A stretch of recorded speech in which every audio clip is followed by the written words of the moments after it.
नमस्कार, आई India analysis देख रहे हैं आप और मैं हूं आपके साथ खुशी व्यास। अम्बेडकर पर आर पार। जी हां, मुख्यमंत्री डॉक्टर मोहन यादव ने आज एक बड़ा ऐलान किया है। भोपाल में बनकर तैयार हुए प्रदेश के सबसे बड़े फ्लाईओवर का नाम डॉक्टर भीमराव अम्बेडकर के नाम से किया गया है। यूं तो महापुरुषों के नामकरण नई बात नहीं है, लेकिन इस फ्लाईओवर के नामकरण के पीछे एक बड़ी सियासत भी है। वो सियासत क्या है, ये समझने के लिए पहले देखते हैं रिपोर्ट और उसके बाद फिर करेंगे चर्चा। देश की सियासत में इन दिनों एक बड़ा मुद्दा चर्चा में है। वो है संविधान निर्माता डॉक्टर भीमराव अंबेडकर का कथित अपमान।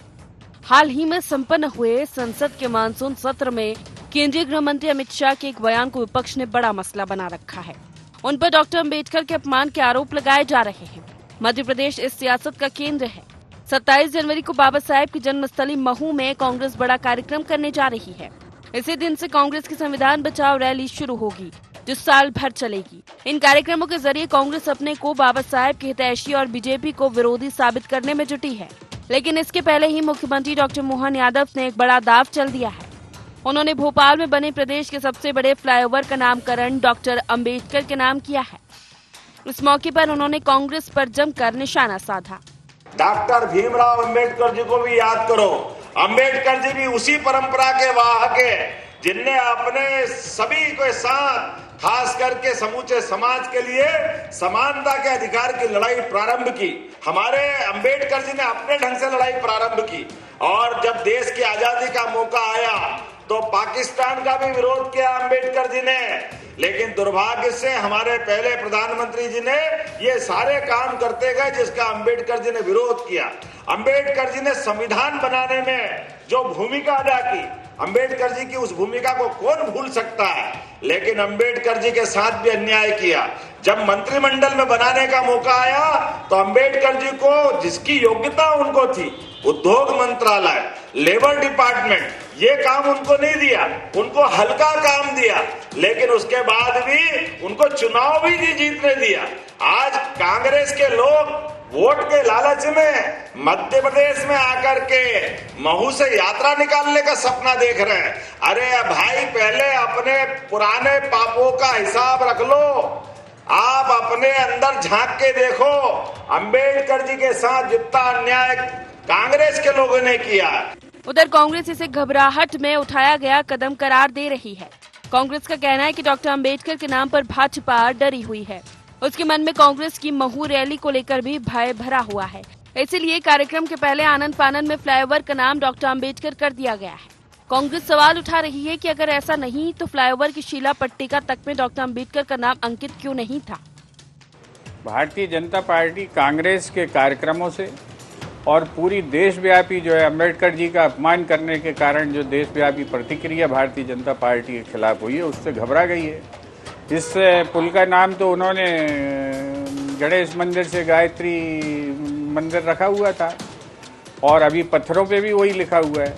तो उनने ये कब रख लिया नाम? ये तो अंबेडकर घोषणा की सिर्फ घबरा कर कि कांग्रेस के कार्यक्रम को किसी तरह से काटना है, तो उसके लिए ये घोषणा की। अंबेडकर इनकी जो है जुबान पर हैं, आत्मा में तो अंबेडकर के प्रति नफरत है और वो हर कहीं न कहीं प्रकट होती रहती है।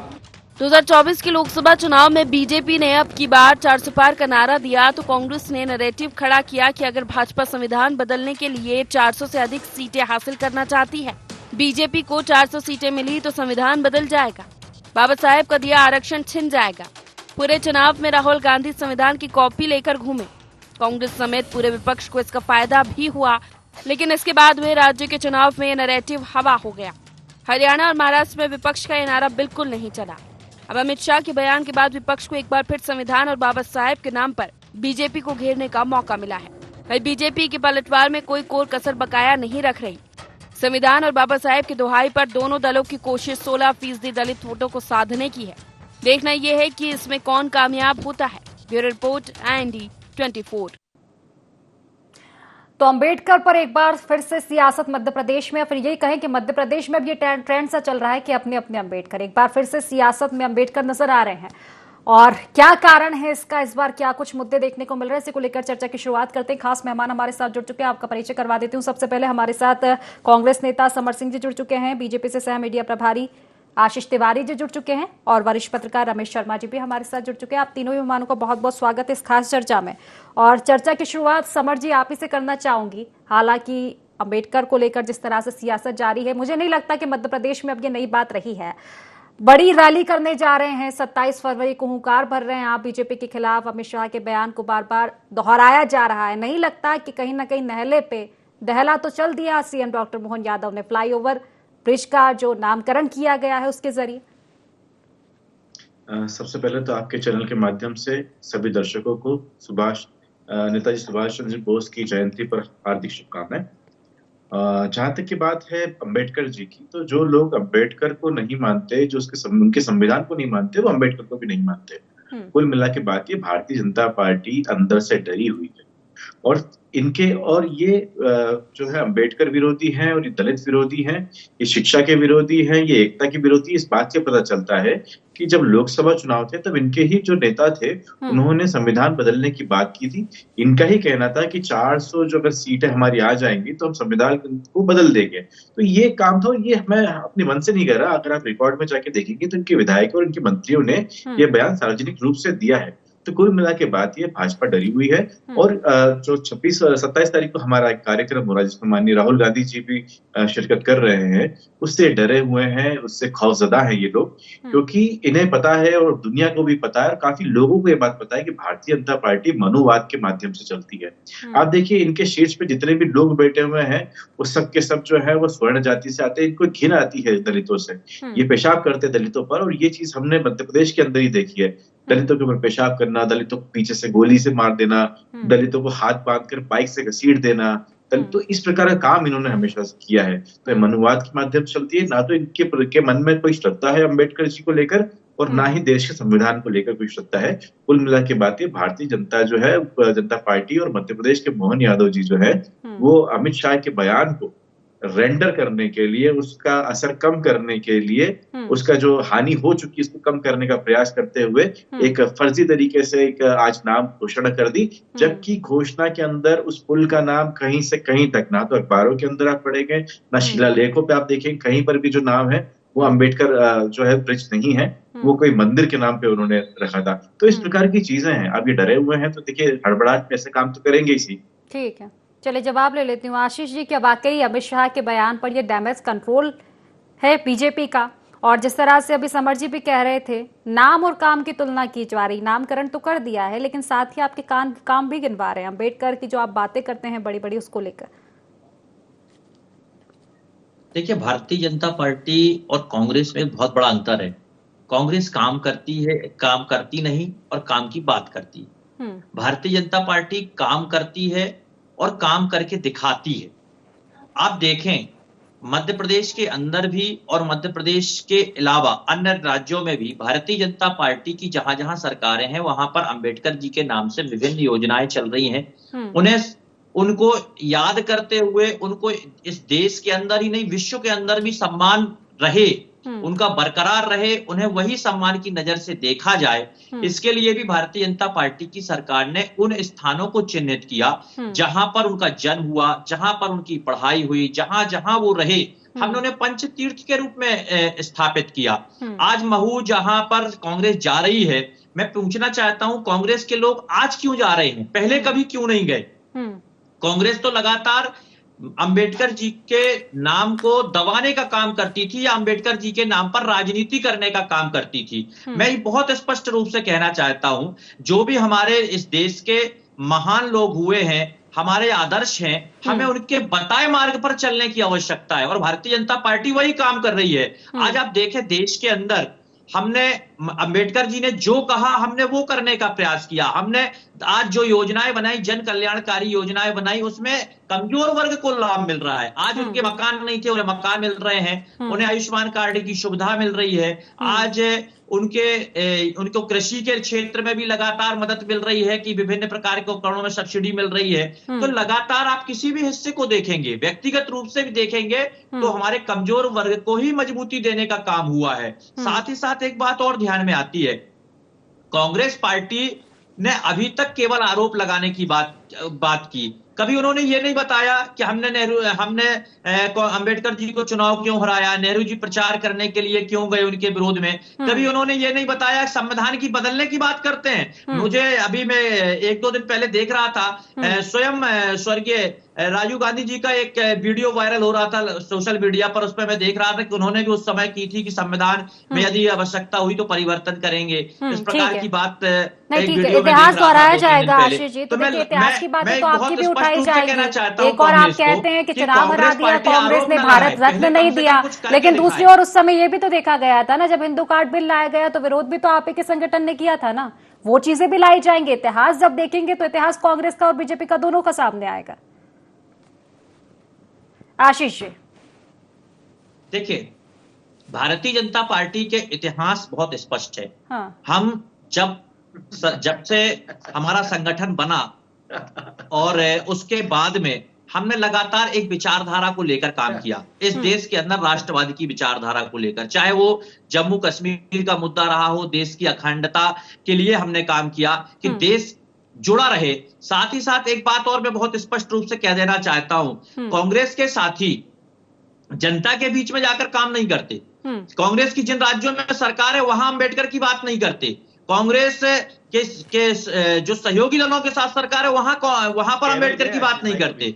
ये इन्हें केवल उन राज्यों में जहां पर भारतीय जनता पार्टी की सरकार है वहां पर ही इन्हें केवल दिखाई पड़ता है कि हम किस प्रकार से काम कर रहे हैं। उनकी नजर केवल हमारे ऊपर उस राज्यों में है। तो मैं एक बात कहना चाहता हूं कि निश्चित तौर पर आप विपक्ष में नजर रखने का काम आपका है, दायित्व है, इसको निभाइए, उसमें कोई बुराई की बात नहीं है, आपको अपना दायित्व निभाना पड़ेगा। परंतु जो अच्छा किया जा रहा है उसे अच्छा कहने का साहस भी होना चाहिए। आज जब मध्य प्रदेश के अंदर एक बड़ा काम हुआ कि अंबेडकर जी के नाम से एक फ्लाईओवर का नाम दिया जा रहा है ताकि उन्हें एक इतिहास में एक नई पहचान के साथ में उनके नाम को हर रोज लोग स्मरण करेंगे, तो ये एक बहुत बड़ी बात है और ये उनके प्रति एक समर्पण भी हमारी सरकार का कि हम उनको कितना याद कर रहे हैं। तो लगातार हमारी सरकार ने उनको लेकर काम किया है और जो काम किया है वो दिखाई पड़ रहा है। ठीक है समर जी, अब क्यों याद आ रहे हैं अंबेडकर? पहले की बात दोहराई जा रही है, आशीष जी भी कर रहे हैं और निश्चित आरोप तो लगते हैं। पहले चुनाव हरवाया गया, वही कांग्रेस पार्टी है जो आज थी। भारत रत्न नहीं दिया गया, वही पार्टी है जो कांग्रेस आज थी। जब इंदिरा गांधी को भारत रत्न मिलेगा, राजीव गांधी जी को भारत रत्न मिलेगा, तो सवाल तो उठेंगे। मैं बिल्कुल बताता हूँ। 2 साल 11 महीने जो है अंबेडकर जी ने और नेहरू जी ने साथ में मिलकर संविधान की रचना करी। इसमें कई मुद्दों पर उनके मतभेद थे, ये बात भी स्पष्ट है, और उन्होंने उसके बाद भी एक साथ मिलकर संविधान को की रचना करके इस देश को एक ऐसा संविधान दिया जो आज तक चल रहा है, जो ये बदलने की हिम्मत नहीं कर पा रहे। दूसरी बात, ये सभी जो लोग थे समकक्ष थे। समकक्ष मतलब उस टाइम कोई भी आइडल नहीं हुआ करता था कि आज जैसे अंबेडकर जी आइडल है, उस टाइम वो समकक्ष थे। और जब मुद्दों के ऊपर हम लोग किसी सहमत नहीं होते तो उनके खिलाफ हम लोग संवैधानिक रूप से चुनाव लड़ी। तो उसमें बुरी बात क्या है? गालियां तो नहीं दी इन्होंने। तो अंबेडकर जी का के अगर बात करें तो इन्होंने उनका पुतला जलाया था जब उन्होंने ये बोला था कि जो हिंदू राष्ट्र की जो परिकल्पना है वो एक सनकी और पागलपन वाले दिमाग की उपज हो सकती है, और रिकॉर्ड है ये चीजें। और जहां तक की बात आशीष भाई कर रहे हैं, बताना चाहूंगा आशीष भाई, आप अगर भारत में कहीं पे भी घूमे होंगे तो ऐसा कोई शहर नहीं होगा जहां पर अंबेडकर की मूर्ति ना हो, और ऐसा कोई जिला नहीं होगा जहां पर अंबेडकर की मूर्ति ना हो। और वो मूर्ति भी जो आप जाके देखेंगे तो कांग्रेस के कार्यकाल में लगी है, आपके कार्यकाल में लगाई है। जाके देख लीजिए भोपाल के आसपास जितने 20-25 जिले लगते हैं आपको, और आपको लगता है कि यहाँ पर होना चाहिए नहीं होना चाहिए, वहां जाके देख लीजिए, चेक कर लीजिए, आपको आपकी आंखें खुल जाएगी। दूसरी बात यह है मैडम खुशी जी कि ये जो है अंग्रेजी नमकखोर के डीएनए से बनी हुई पार्टी है। ये अंग्रेजी नमकखोरी इन्होंने करी है, इन्होंने माफिया मांगी है। आज भी इनसे पूछ लूंगा कि संविधान को ज्यादा मानते हैं कि मनुवाद मानते हैं, ये पता नहीं पाएंगे अभी। मैं इनसे पूछ लूंगा कि गांधी जी में विश्वास है आपको कि गोडसे में विश्वास है, ये पता नहीं पाएंगे अभी। पूछ लीजिए 2 प्रश्न मेरे कांग्रेस की तरफ से। मैं इस डिबेट में अगले शब्द बोलूंगा नहीं अगर ये सही आप दे देंगे। ठीक है, चलिए जवाब ले लेती हूँ आशीष जी से, उसके बाद रमेश जी के पास। आशीष जी छोटा सा जवाब समर जी की बातों का। आप मानते हैं? देखिए समर जी, आप जिस प्रकार से पूछ रहे हैं मैं बहुत स्पष्ट रूप से कह देना चाहता हूं, भारतीय जनता पार्टी गांधी जी की विचारधारा को मानती थी, मानती है और मानती है। गोडसे का विरोध करते हैं कि नहीं करते हो? स्वच्छता की बात है, स्वच्छता को लेकर गांधी जी की राय थी, आज उसको पूरा करने का काम किसने किया? भारतीय जनता पार्टी। एक लाइन में बोल दीजिए ना, आज गोडसे का विरोध करते हैं कि नहीं मिलना चाहिए, ये सपना गांधी जी का। अरे आप गोडसे को कुछ बोलिए। भारतीय जनता पार्टी अरे आप बोलिए गोडसे मुर्दाबाद तो कहिए, स्थिति तो सुधरना चाहिए। अरे सपना गांधी जी देखिए, ये भारतीय जनता पार्टी की कथनी और करनी है। तो हम तो जो व्यक्ति मार्ग पर ही चल इस रहे देश को एक मैं किया, तो ये कहता हूँ जिस जो देश के हमारे लिए महान लोग होते हैं उनके बताए मार्ग पर ही देश को चलना पड़ेगा, तब देश तरक्की कर पाएगा। चलिए ठीक है, जवाब ले लेती हूँ रमेश जी से, उसके बाद लौटूंगी। रमेश जी देखिए, अंबेडकर जी के सम्मान को लेकर बातें, अंबेडकर जी के अपमान को लेकर आरोप आपस में दिख रहे हैं। मुझे लगता है कि खींचातान पूरी दलित वोटों को लेकर नजर आती है। अपने अपने अंबेडकर की बात कही जा रही है, लेकिन इतिहास अगर देखेंगे, जिन दोनों ओर से दावे किए जा रहे हैं, दोनों के इतिहास को देखेंगे तो नहीं लगता कि तस्वीरें पहले कुछ थी और अब कुछ और है। बिल्कुल आपने ठीक कहा कि तस्वीर पहले कुछ और थी, तो तस्वीर अब कुछ और है। अंबेडकर जी को लेकर के मुझे लग रहा है कि भाजपा में और कांग्रेस में एक कॉम्पिटिशन चल रहा है कि कोई एक बार ताली बजाएगा तो हम 2 बार बजाएंगे, तो दूसरा कहेगा हम 3 बार बजाएंगे। ये सारा का सारा चल रहा है। जबकि अंबेडकर जी ने जो बात कही थी उससे 10% भी दोनों राजनीतिक दल अमल नहीं कर रहे। एक सबसे बड़ी बात तो ये है, अंबेडकर जी को जो राष्ट्रवादी जो स्वरूप दिया, राष्ट्रव्यापक स्वरूप, वो भाजपा और कांग्रेस दोनों ने नहीं दिया, बल्कि जब बहुजन समाज पार्टी अस्तित्व में आई तब अंबेडकर जी को राष्ट्रव्यापी स्वरूप मिला। वरना आप कल्पना कर सकते हैं उनको, उनका दल को, उनके दल के उम्मीदवारों को दोनों मिल, मतलब अंबेडकर जी को तो हराया ही है, बल्कि उन्होंने जो राजनीतिक दल बनाया था उस दल के उम्मीदवारों को भी मिलकर के हराया। ये स्थिति रही। अब जहाँ तक संविधान की बात आती है, एक बात बहुत राजनीतिक वो अपनी जगह है किसी उठा करके चलना। संविधान सभा के अध्यक्ष डॉक्टर राजेंद्र प्रसाद थे, अंबेडकर जी ड्राफ्टिंग कमेटी के संयोजक थे, और उन्होंने अपना संविधान, जब संविधान सभा को अपना ड्राफ्ट पकड़ा तो उनका जो भाषण है उसमें सबसे ज्यादा श्रेय उन्होंने राजेंद्र बाबू को दिया। इसके अलावा अंबेडकर जी जिन मुद्दों को पसंद नहीं करते थे वो सारे मुद्दे संविधान संशोधन के नाम पर जोड़े गए हैं, और दोनों दलों ने जोड़े हैं। कांग्रेस के समय भी संविधान में 100 से ज्यादा संशोधन हो गए, तो कहाँ बचा अंबेडकर जी का संविधान? और जिन चीजों को वो समर्थन करते थे वो चीजें कम की गई हैं, जिन चीजों को वो विरोध करते थे वो चीजें हटाए, मतलब जोड़ी गई हैं। तो कुल मिलाकर के उनकी भावना की आधी बात भी नहीं बची है संविधान में, लेकिन लगे हैं कि अम्बेडकर जी का संविधान है, अम्बेडकर जी का संविधान। तो ये जो राजनीतिक बयानबाजी से मतदाता बहुत ज्यादा भ्रमित नहीं होता, मतदाता सारा का सारा सत्य समझता है। और ये जो कॉम्पिटिशन चल रहा है एक दूसरे का, इससे दूर रह करके जो मुद्दे राष्ट्र की समस्या के सामने हैं, देश की समस्या के सामने है, समाज के सामने जो समस्याएं आने वाली हैं, इस पर चिंतन करना चाहिए राजनीतिक दलों को। जी निश्चित ही बेहतर बात आप कह रहे हैं, और इसका जवाब लूंगी समर जी से। समर जी देखिए, नाम और काम की बात आप कर रहे थे बीजेपी को लेकर, ये बात तो आप पर भी लागू होगी ना। इतिहास को जब हम खंगाल रहे हैं और आज की जो तस्वीरें देख रहे हैं, मैं फिर से रिपीट करूंगी, और कुल मिलाकर देखा जाए एक नैरेटिव आपने सेट किया लोकसभा चुनाव में, संविधान बदल जाएगा, 400 पार अगर बीजेपी ने कर लिया, ठीक है 400 पार नहीं हुआ, संविधान नहीं बदला, लेकिन नैरेटिव नहीं लगता कि अब शायद जनता जान चुकी है कि ये कहीं ना कहीं वोटों की राजनीति चल रही है, क्योंकि लोकसभा चुनाव हुए वहां आपको फायदा मिला इसका, लेकिन फिर जो अन्य राज्यों में विधानसभा हुए, हरियाणा की बात उठा ले, महाराष्ट्र की बात उठा ले, वहां तो नहीं चला इसका जादू। देखिए, ये जो बात निकल के आई थी कि संविधान बदल देंगे, ये कांग्रेस पार्टी ने नहीं करी। आप समझेंगे इस चीज को कि इन्हीं के नेता और इन्हीं के मंत्रियों ने इस चीजों को लेकर आए थे, क्योंकि हम पहले बता चुके हैं मनुवाद के माध्यम से चलने वाली पार्टी है, गांधी नहीं गोडसे को मानने वाली पार्टी है। तो ये लोग जो है चाहते ही ये थे कि अगर 400 सीटें आ जाती और स्पष्ट बहुमत के साथ में मेजोरिटी ऑफ सीट्स इनके पास में होता है कि संविधान के अंदर संशोधन कर सके, तो बिल्कुल कर चुके होते हैं। इनकी मजबूरी है कि ये हार गए और अभी बैसाखी के सहारे चल रहे हैं, इनकी मजबूरी है। और जहां तक की बात वरिष्ठ पत्रकार महोदय ने कही कि संविधान बदले गए हैं, अब संविधान बदले गए हैं, 103 बार जो है कांग्रेस पार्टी के कार्यकाल के अंदर संविधानों के अंदर संशोधन हुए, लेकिन संशोधन आप जाके देखेंगे और उसको अगर बहुत पढ़ेंगे उसको और समझेंगे तो आपको पता चलेगा कि देश के हित के अंदर हुए, इसमें कहीं पे भी दलितों का अहित होता हुआ दिख रहा हो तो आप बताइए। भारतीय जनता पार्टी के समय में आपने इस चीज को देखी थी कि दलित विरोधी जो दलितों के लिए जो कानून बना गया है कि अगर हित के लिए अगर संविधान बदला गया है, अगर संशोधन बीजेपी करती है तो क्या वो हित के लिए है? क्या आपने विचारधारा को जोड़ा था अम्बेडकर जी को, जो आप संविधान बदलने पर बड़ी बड़ी बातें की जा रही है कि अम्बेडकर जी का अपमान हो रहा है? आखिरी लाइन तो सुन लीजिए, आखिरी लाइन ठीक सुन है। लीजिए कि उसके अंदर एट्रोसिटी एक्ट के अंदर पहले था कि कोई भी व्यक्ति जो है अगर वो दलितों के ऊपर अत्याचार करता है तो उसको उसके लिए जो प्रक्रिया थी वो स्पष्ट थी कि उसको अपराध के अंदर उसको थाने पर लेके जाया जाएगा और उसके खिलाफ अपराध पंजीबद्ध किया जाएगा। अब ये हो गया है कि भारतीय जनता पार्टी ने ये कहा था कि अगर एट्रोसिटी अगर आए तो एट्रोसिटी एक्ट हम हटा देंगे, इनके नेताओं का ये बयान है। तो एट्रोसिटी एक्ट हटाने का मतलब यह है कि दलितों को जो समस्या का निवारण जो है कांग्रेस पार्टी और इस देश के संविधान ने और हमारी न्याय व्यवस्था ने दिया था उससे छीनना चाहते थे। आप देखिए एक स्पष्ट सी बात है, आप बताइए कि कौन सी सरकार है जिसके कार्यकाल जिनके लोग जो है वो भूमाफिया बनकर आदिवासियों की जमीन पे कब्जा कर रहे हैं। आप 6 महीने पुरानी घटना है, 3 महीने पहले घटना है कि आदिवासी महिला की झोपड़ी में आग लगा दी गई स्वर्णों द्वारा। पिछले साल की घटना है चुनाव की, जब पेशाब कर दिया जाता है एक आदिवासी के ऊपर। तो ये सब घटनाएं कब हो रही?